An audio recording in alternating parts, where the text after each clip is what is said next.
Hi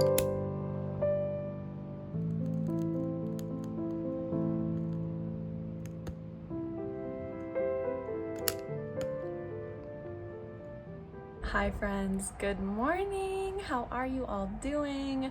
I have with me my trusty iced coffee. When am I not vlogging and drinking an iced coffee these days, okay? So I think I did just say it is Saturday morning. It is about like 8:30, I believe. I'm just so happy it's like summer. Like summer feels like it's actually here. I've been waking up so freaking early just naturally because the sun's out earlier, the birds are chirping. I'm like, it's 5 a.m. I'm waking up and I'm like, oh, seize the day. This is great.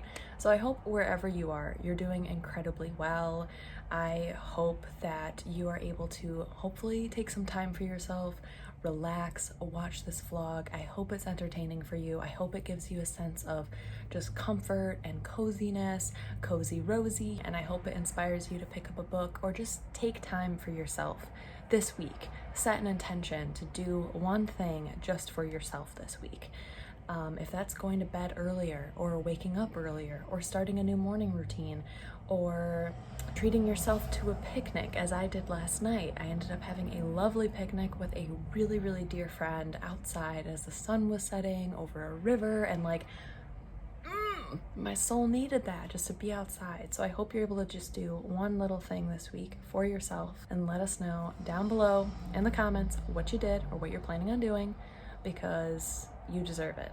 So that's my little TED talk for this morning. Now let's talk about some books. Yesterday I finally I read like a few pages of several different books and then finally landed on 7 Days of You by Cecilia Vinesse. So I started reading this book. I literally can't get over this pinky color of this book. Did you all hear my elbow crack? That was nice. So I am only on page 20 of this book, but it's just a lot of fun. It's exactly what I've been looking for like summer reads. This is all told from a teenager's perspective. She is named Sophia. I don't know her exact age, but I'm kind of assuming like 16 or 17, and she lives in Tokyo with her family. Her family is white. She is about to move back to the US, even though she spent most of her life in Tokyo. So she's saying goodbye to her friends. She's not really handling it super well. She doesn't want to leave, rightfully so. She grew up there. This is where she has like her found family with her friends. And this boy has moved back to Tokyo, and apparently there is some history of heartbreak there, and she does not want to see him, but he is close friends with her friend group. So the part where I just got only 20 pages in, they're on their way to go and meet this guy named Jamie. So I'm enjoying this. I think it's really light, it's really floofy, it's really easy to read, it's really just a fun, light time, and that's exactly what I've been looking for lately. I do have plans this weekend to read some of the ARC copies that a wonderful woman sent me named Rhiley, Jade. She sent me 3 of her poetry books in her poetry collection, and I am super, super, super jazzed to read them. So I'm hoping I can dedicate like 2 days of this vlog really reading them, reading out loud some of my favorite poems, and letting you all know my thoughts, because I'm just so excited that I received ARCs of these, and I'm just so incredibly honored, and I definitely want to dedicate time in this vlog to reading them and letting you all know my thoughts. Thank you all again so incredibly much for being here. I am going to sip on the rest of my coffee and start reading a little bit more of 7 Days of Us.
Fucking cats. That's why I haven't played Scrabble in years.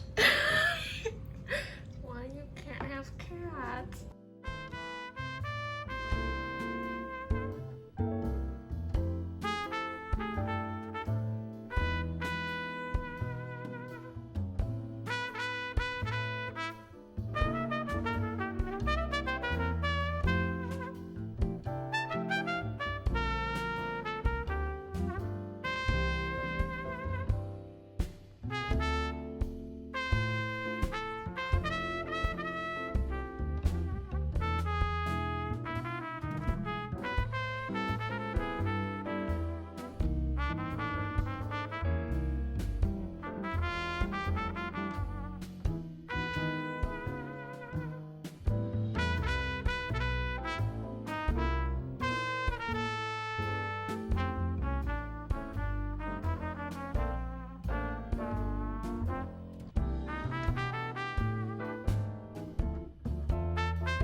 So it is Sunday morning now, and yesterday was so lovely. After my photo session, I went to my parents' house. My parents and I had like a little spontaneous just sitting outside and snacking on some food. And we just sat outside until it got really dark out, which was like 9:40.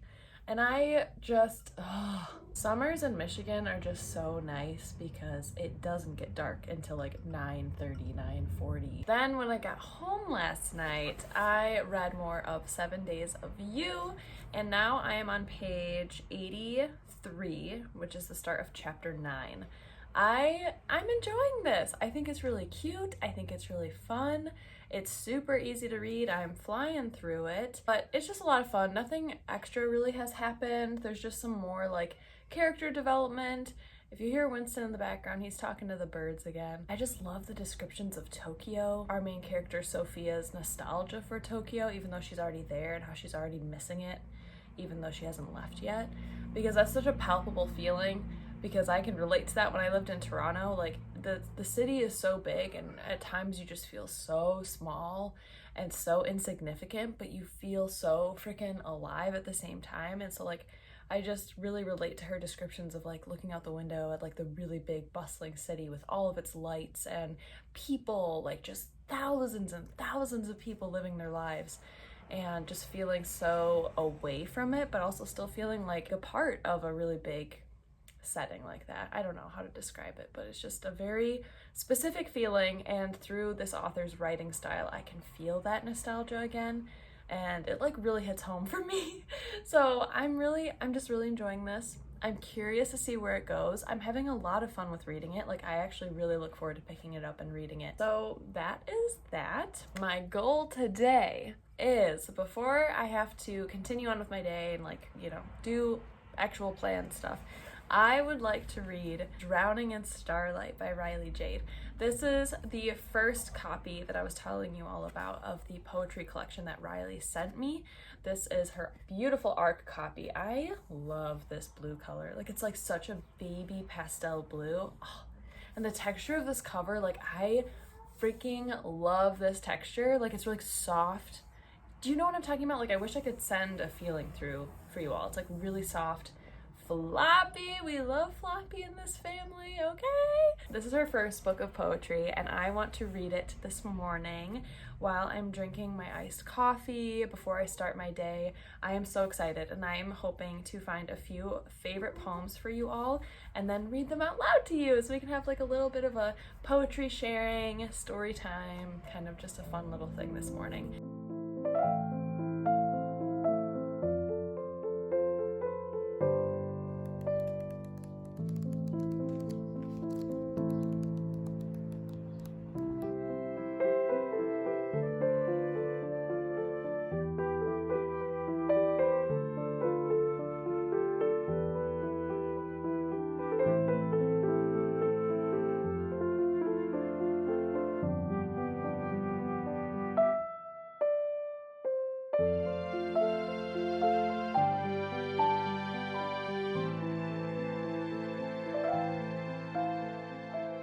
I just finished drowning in Starlight, and what a freaking treat this was, okay? Like, I felt so connected to Rhiley, like as an author, as a person. I felt like I got to know so much about her through this book of poetry. If you are a book lover, I highly recommend this book of poetry. She just talks about the love of books, the love of going into a bookstore and how it feels like home, drinking coffee and reading, curling up in wintertime. Like, everything in this book felt like it was so 1,000% relatable. Even when she talked about really complicated relationships or, you know, heartbreak and loss and grief in these poems, like it still felt so relatable and it felt nostalgic. I just really enjoyed this. Like, I really did. And I am not a poetry reader. I don't overanalyze poetry. I think I do tend to speed read poetry because for me it's more of like a feeling. Same within books, like I read to get a feeling, and this book just made me feel so connected with Rhiley, so connected with the author, so connected with the feelings that she really accurately portrayed in here, like just the small simplicity comforts of being a book lover, of being a writer, of being in relationships that are complex and difficult but at the same time like really comforting. I don't know if I'm explaining it very well. I'm gonna have to definitely like formulate my thoughts a little bit better and write a Goodreads review, but I did tab like 4 poems in here that I would love to read out loud to you all. What I really liked, I think probably the most in this book, is that Rhiley included Google searches, and they're just these clumps. Let me pull up one here. The first one, I thought, it just gave me such a little giggle. It says Google searches of a writer with wanderlust, and it's just this like big chunk of text here with backslashes that separate the different Google searches she makes, and they're throughout the entire book. Like Google searches from a writer with cramps, Google searches of a writer with insomnia. And that's what I mean, where like you just feel so connected to the author because you get to see inside their head and their thought process. And I just really like that. And there's something about like random searches or random words that separately and individually they don't really make sense, but put together it does create an entire mood, and you can follow how one person thinks. This poem, which I really like, the last like 4 stanzas of this one, it just like flowed in my head and I reread it so many times. I just kind of like clutched my heart while reading this entire book. Like I had like a little like smile while I was reading it, and anytime there was like a little part that I would just like really loved, like I would like kind of grab my chest and I'd be like you know, and that like you read something that just like hits and you're just like Wake at midnight, toes frozen, nose red, peek through pink sheer curtains, freckles of white fall from dark clouds, icicles dangle from the window ledge. Brew a mug of hot coffee, add 2 sugars and a splash of cream, sit on the tippy top of the mattress, admire the outside world. This feeling, sweet and rare, so unexplainable, a fire set to the heart of your soul. Despite chilled ears, what a delight to wake at midnight and see the world covered in a blanket of white. The first snowfall of the season. I love it. Okay, but yeah, like the last 3 stanzas of that one. What a delight to wake at midnight and see the world covered in a blanket of white. Oh my gosh, this is freaking delicious. This one is definitely more intense, but I was like freaking snaps. Like I think I read this one like 3 times. This next poem reads, Are my hands too disgusting to hold, now that I've scorched brands into human flesh with sharp nails? Are my lips much too venomous to kiss, since they've kissed another before you? Is my sin against God my freedom, or my virginity? For you have many names you may call me. My favorite is slut. But you cannot see deep enough to know that the only thing I lost that night was the blood from my stretched hymen. Virginity versus freedom. Ooh! Okay, this next one reads, the moon is bright and high, casting dreams across sleepy faces. A star shoots straight across the abyss of darkness and disappears into the galaxies. How can I stop, sleep, dream, when the reality of the night sky is so much richer than what I could make up? I can sit here a while, let the moonlit glow caress my skin. I won't sleep, not when this unseen world is placed before me. The night calls to me, her sweet siren voice, and again I will not sleep until all the night is gone. Insomnia isn't really a bitch, she's just very lonely. Those were definitely like my favorite that I shared with you all, but I am so incredibly happy I got to read this. Definitely like kind of like winter vibes, cozy bookshop feelings, like coffee, books, wintertime vibes in this one, and I really liked that. Like it just was such a feeling, and I would love to reread this in the wintertime. I think that would be fantastic. So I think I'm gonna get some energy out and do like a workout, and then get ready to head over to my parents' house. So that is my plan. I really need to get my body moving. I am feeling the caffeine is hitting me in a really weird way today. You know what I mean? I gotta go do some movement now. So I will check in with you all a little bit later.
friends, good morning. It is Tuesday morning. I am getting ready to head over to my friend's house. We're gonna go walk his dog and get some coffee. Yay, it's gonna be nice. It is a really, really humid morning and I've been up for a bit. I read another book of poetry and it was super lovely. I tabbed so many poems. It was so delightful. It was such a great way to start my early morning.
Good morning, dear friends. It is Wednesday morning. I had another one of my awesome butt-kicking intense yoga classes at 7 this morning. So I do a yoga practice called booty yoga. It's B-U-T-I, and it is like a mix of like tribal dance, a little mix of like traditional yoga, and like freaking Pilates or something. I don't really know, but like it was so sweaty because it's so humid and hot. I am gonna go ahead and hop in the shower soon. But right after that, I did go to the farmer's market and I got some farm fresh tomatoes and I had a little breakfast, and then I sat down with my iced coffee, of course, and I finished reading 7 Days of You. This was so cute. It was so much fun. I can't believe how much fun I had with this book. Like, I honestly wish that I could read more books like this year and this summer, so I'm definitely going to keep my eye out for more books like this just because it was like so incredibly easy to read. I flew through it, absolutely flew through it. I just had so much fun. I never got bored. Like, it was just something that I really genuinely looked forward to reading. In terms of my memory of it, like in the next few weeks, I really doubt I'll be able to remember much about this book. And this plot definitely had like no significant impact on me, but I still had a really, really good time with this though, and I think that should definitely count for something. I think that the ending, I don't know, I don't really like fully agree with how it ended. Like, I actually think this book could have done a little bit more with the ending instead of like, I'm a huge fan for vague endings. I like that stuff, but I think that this could have like either made it even more vague and added more symbolism or metaphor to it, or it could have wrapped up a little bit nicer with maybe like a nice little epilogue, like a 2 or 4 page epilogue would have been great. But at the same time, like, there were repetitive motifs in here about physics and time and space, which I liked that aspect, but it was like so surfacey. Like, it would just kind of like mention that our main character Sophia really likes time and physics, and it never really went deeper than that. But then the ending was like time and physics and space, and I was like, you needed a little bit more oomph in there earlier on to make this ending feel impactful at all. Like, it just needed a little bit more spice, a little bit more seasoning in there, and then it would have been like, you know, juicy. That theme and that symbolism would have marinated in it a little bit longer to make the ending a little bit more boom boom pow, you know? What I'm saying, does that make any sense? It makes so much sense in my mind. Overall, I think I'm gonna give this 3 stars. I just had so much fun with it. I'm definitely keeping this copy. Like, it was just so much fun and it was really cute.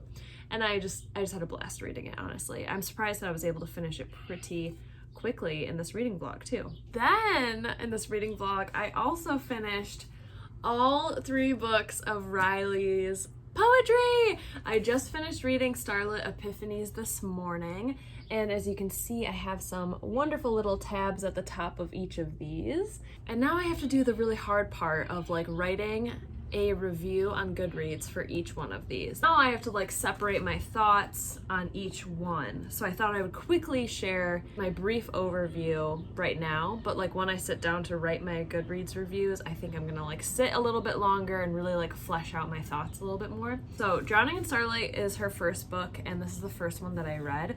And I just thought this had like such cute like wanderlust vibes. It had a lot of like things that just made me feel really connected to Rhiley as an author, and just her personality, and just like different little facts that she would kind of like leave for us about Winston is screaming at the birds, if you hear that. But then it also brings up like, you know, some really darker subjects, which I think is awesome.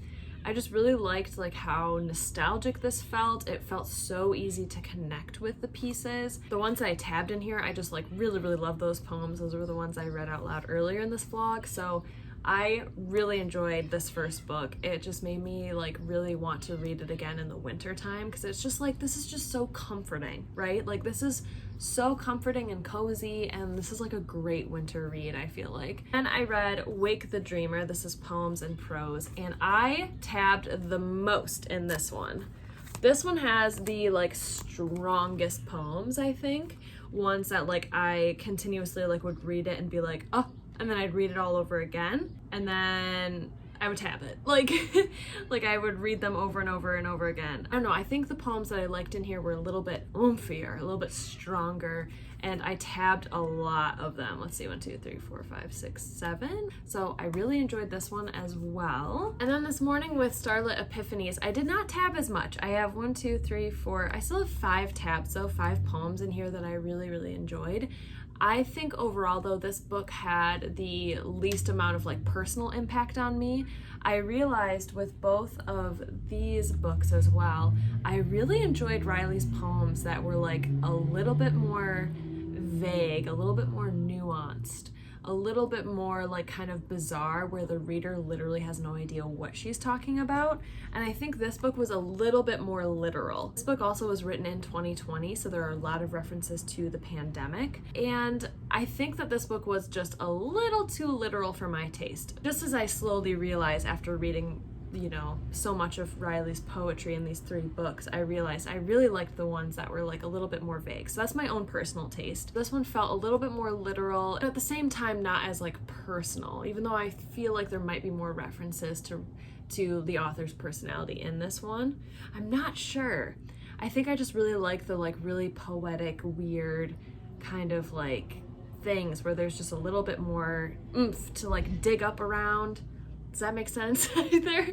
I don't know. I'll have to like really flesh out my words to like, so it makes sense in my Goodreads reviews. But if you're not following me on Goodreads, feel free to do so. The link is down below. And I'll have my full thoughts on these, I'm hoping by the end of this week, because I really want to take the time to really formulate what the heck I want to say. But can you all believe it? We did 4 beautiful, amazing books in 4 days. Like that's awesome. I had so much fun reading all of these. Like what a freaking delightful treat. So many like just kick-ass women and female authors and talented, cool people, and just fun books. Like I'm just a really happy camper. And yeah, I think it's time for me to conclude this vlog. This has been like a really eventful past few days in this vlog, but based on the footage that I end up getting, it doesn't look very eventful, but like it has been kind of like go for me. I feel like I've been outside a lot. I've been hanging out with a lot of friends. I've been making plans. I've been like just like out and about. Hi, Winston. And I'm just so happy that I made time and like really prioritized reading this week. Like, oh, I'm just so happy. These were awesome. So there we have it, friends. Let's say the outro together. Yeah, thank you all so incredibly much for being here for this weekly reading vlog. I so appreciate you all, and I will see you all very soon in my next video with Winston. Stay cozy, my friends. Say bye. He's waving. Bye-bye.